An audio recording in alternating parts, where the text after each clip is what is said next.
Olá, meu nome é Gilberto Nascimento, deputado federal, sou presidente da Comissão de Pessoas com Deficiência. Nós estamos aqui recebendo na sala da comissão uma pessoa muito interessante, uma pessoa importante de São Paulo, que é um advogado, pai de 3 filhos autistas. E nós estamos falando do Tiago Santos Fraga Rodrigues. O Tiago veio aqui a Brasília, tem feito um trabalho junto ao Ministério da Saúde e hoje veio contar para nós aqui um pouco da vida dele. Tiago, me conta o que é pai, o que é ser pai de 3 crianças autistas. Porque aqui já entrevistamos pessoas com uma, com 2 e tal, e as pessoas falam muito do diagnóstico. Agora, como é que foi chegar no diagnóstico de 3 crianças autistas? Agradeço muito a receptividade e tenho certeza que nesse momento estamos estendendo não só a voz para os meus filhos, né, mas para todas aquelas crianças do Brasil que estão nesse mesmo contexto do transtorno do espectro autista. É bem interessante, né, porque é difícil no começo você lidar quando você não tem compreensão, né. Então, o autismo ele tem algumas características, principalmente as questões comportamentais. Para a gente chegar a um diagnóstico de autismo dentro da nossa casa demorou um certo tempo, né? Então, por vezes, nosso filho mais velho, a gente não entendia porque ele teve um atraso na fala, porque ele teve um atraso na educação e nunca associou que poderia ser um problema de transtorno de espectro de autismo. Já com o segundo e com o terceiro, nós conseguimos detectar. É muito interessante porque são crianças especiais, né? Com corações nobres, mas com suas limitações, né? E eu acredito que esse é um tema que deve ser colocado perante as autoridades públicas, até para conscientização, para um melhor preparo, inclusive dentro dos próprios lares, né? Porque muitos pais não têm a consciência de que seus filhos podem serem acometidos desse transtorno, né? Mas tem sido muito desafiador e com muito amor e com o apoio de alguns especialistas a gente vem conseguindo algumas evoluções. Ô Tiago, agora qual a maior dificuldade enfrentada pela família? Principalmente no seu caso, com 3 filhos dessa condição. O primeiro ponto claro que são muitas, né? São muitas. A dedicação, né? Sim. A dedicação. Eu, particularmente, tenho pouco tempo destinado a eles no dia, né? Eu costumo falar que eu abro o dia, né, levando para a escola, ajudando nas tarefas para levar para a escola, arrumar lancheira e fecho o dia dele dormindo, né?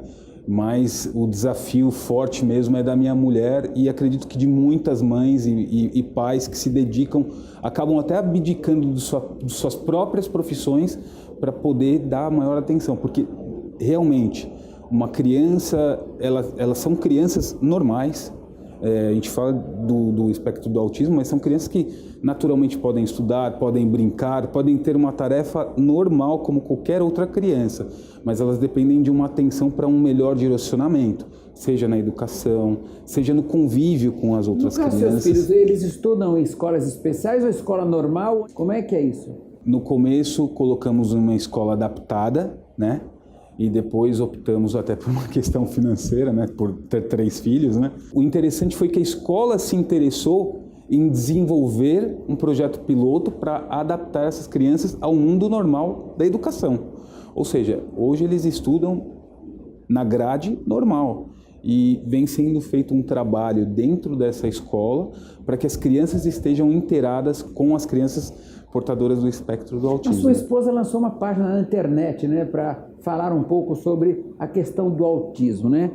Conta um pouco para a gente sobre essa página. Está na página do Instagram, chama Normalmente Autista, e o objetivo da página é compartilhar, principalmente com as mães e os pais, o dia a dia e até ela levar um pouco da experiência de tratamento, né, médico, né, do que vem sendo tratado no âmbito clínico, como também o desenvolvimento motor, físico-motor, alguns exercícios que possam ser inseridos diariamente para que eles tenham melhor compreensão, para fazer suas tarefas, para brincar, até para ter consciência, responsabilidade. Então, ela ensina os pais, dentro do nosso projeto piloto, o dia a dia e como se portar, né, com a criança que tem esse transtorno, né? Porque normalmente também o poder público não trabalha muito bem isso, porque também não tem os números, as prefeituras, governo do estado e assim por diante. Como é que você acha que a gente pode ajudar esta causa aqui na comissão das pessoas com deficiência? É um ponto bem colocado pelo senhor, né?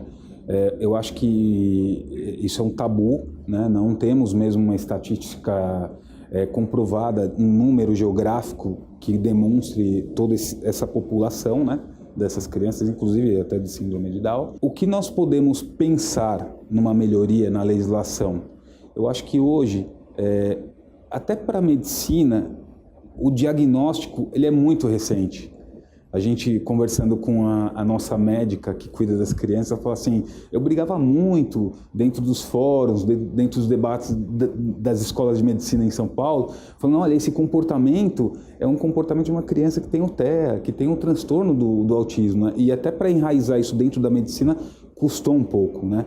O que eu penso? Eu acho que a gente tem que olhar políticas públicas, principalmente de acessibilidade, de instrução às redes de ensino, pública, para que possa ter um olhar mais sensível de preparo dos profissionais, que esses profissionais possam ter um desempenho de acolhimento e inclusão social de fato, né? A gente não pode pensar e falar assim, ó, vamos criar uma escola específica para os autistas, para as crianças. Não, a gente tem que incluir de fato, né? Então, nesse sentido de olhar outras políticas, como em São Paulo vem sendo tratado dentro da Câmara com o vereador Gilberto Nascimento, o porquê de tanta burocracia, às vezes, para conceder um bilhete que é de direito da criança, né?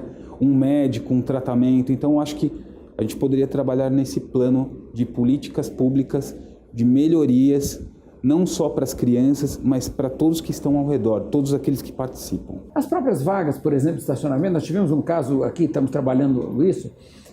Hoje, por exemplo, a criança autista, ela não demonstra muita alteração física. Por exemplo, a mãe nos contou aqui que ela tem 2 filhos autistas, meninos maiores do que ela, e ela tem uma vaga de deficiente, tem um documento de deficiente. Só que ela chega numa vaga e coloca, e logo vem alguém e diz, escute, por que a senhora está colocando? Os seus filhos não têm nada. Só que as pessoas não conseguem entender que se aquele filho, por exemplo, soltar da mão dela, ela não consegue mais pegar, pode atravessar uma rua, num shopping ou qualquer coisa assim. Estamos trabalhando, inclusive, para que a gente tenha, aí vamos fazer um trabalho junto ao Denatran, para que a gente tenha uma credencial diferenciada para o autista. Quer dizer, tenha a vaga garantida, mas que aquela vaga seja também, quando ocupada pelo autista, o próprio ou policial, ou alguém que esteja ali cuidando, ou a pessoa da fiscalização, possa entender que trata-se de crianças autistas. Exato. Né? É como o senhor bem colocou, o que eu acho que falta é um pouco de conscientização, né?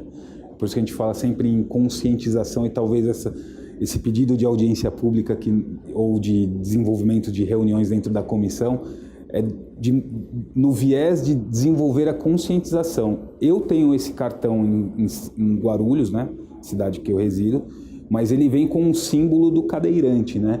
E talvez isso dificulta para esses órgãos, até mesmo em shoppings, né? São poucos os shoppings, até em São Paulo, que usam o símbolo do autismo, que é aquele laço envolto com vários quebra-cabeças, né, que é o símbolo do autismo, que já fizeram essa adaptação, mas eu acho que o ponto que o senhor toca é fundamental em ter um símbolo de comunicação que possa trazer maior compreensão para essas pessoas que não entendem o que é o TEA. A grande receita é carinho, respeito, amor, inclusão. São crianças que têm as suas limitações, principalmente comportamentais, aí eu falo, os meus filhos, às vezes, eles demoram para entender o que é um não, né? Ah, não, filho, não, agora não dá para ir comprar bala porque já fechou a padaria ou fechou o bar, né?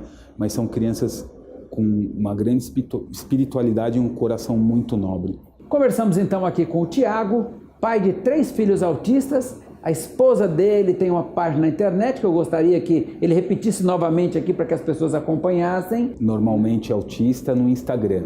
Muito obrigado. A Comissão de Pessoas com Deficiência está sempre aqui com as portas abertas para receber sugestões, para que a gente possa ter uma legislação que possa deixar essas pessoas ter maior dignidade, maior respeito de uma sociedade tão violenta que nós vivemos. Um forte abraço, que Deus te ilumine, leva um abraço à sua esposa e um beijo aos seus filhos. Muito obrigado pela oportunidade.